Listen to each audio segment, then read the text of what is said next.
بسم الله الرحمن الرحيم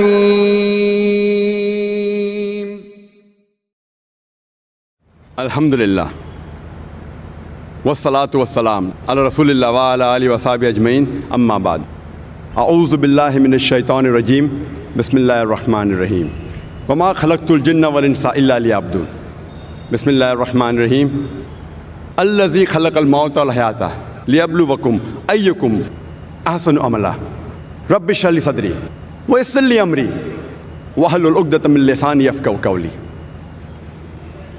The honorable scholars, speakers, the respected guests, my respected elders, my dear brothers and sisters, and the millions of viewers who are watching this program live on Peace TV.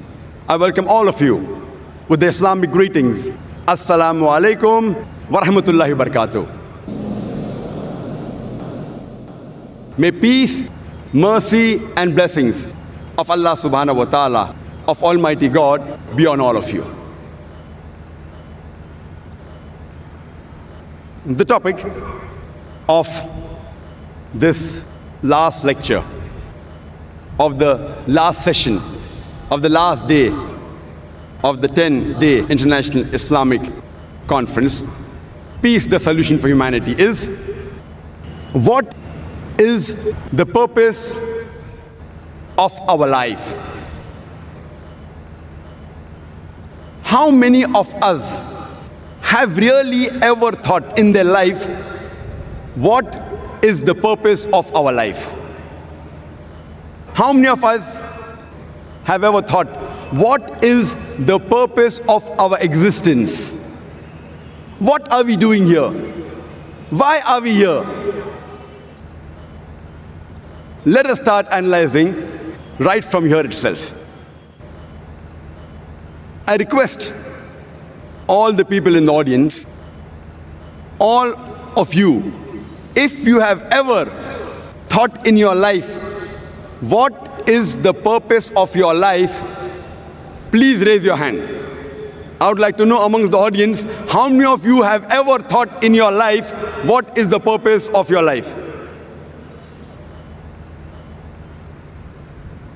Fine, maybe I can see 10, 50, maybe 100 hands. An audience of more than 100,000. That is less than 0.1%. Some may have felt shy to raise their hand.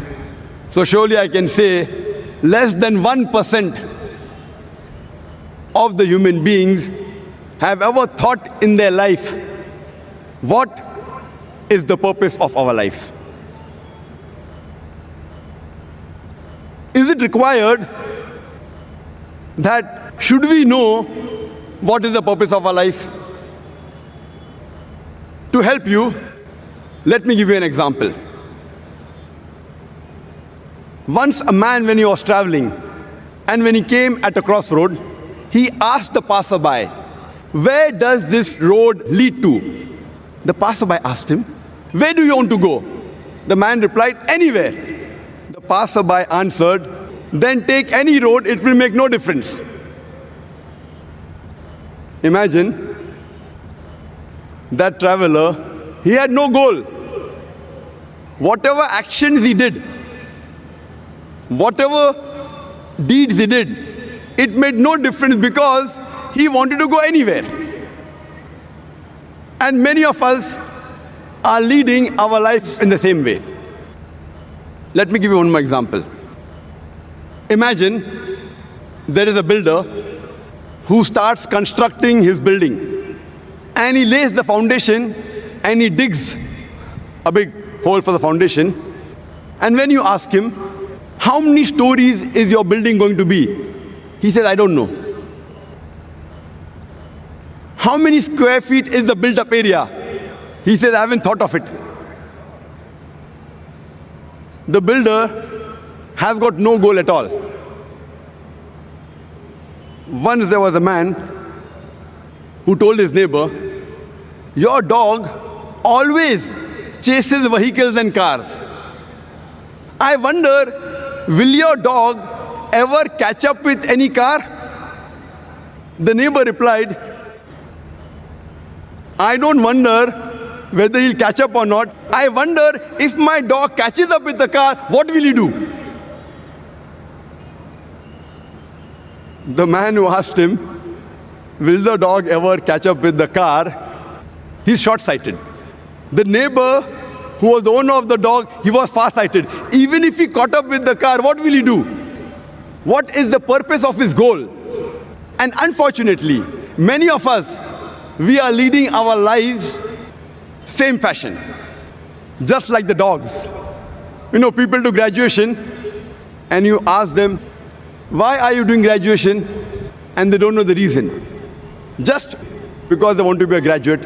What will you do after you finish your graduation? I haven't thought of it yet. Most of us are leading our lives like the traveler or like the dog who's chasing cars, absolutely without a purpose. Many of us, we copy goals of others without scrutinizing it. When we ask a student, why are you doing commerce? So he will reply, because my friend is doing commerce.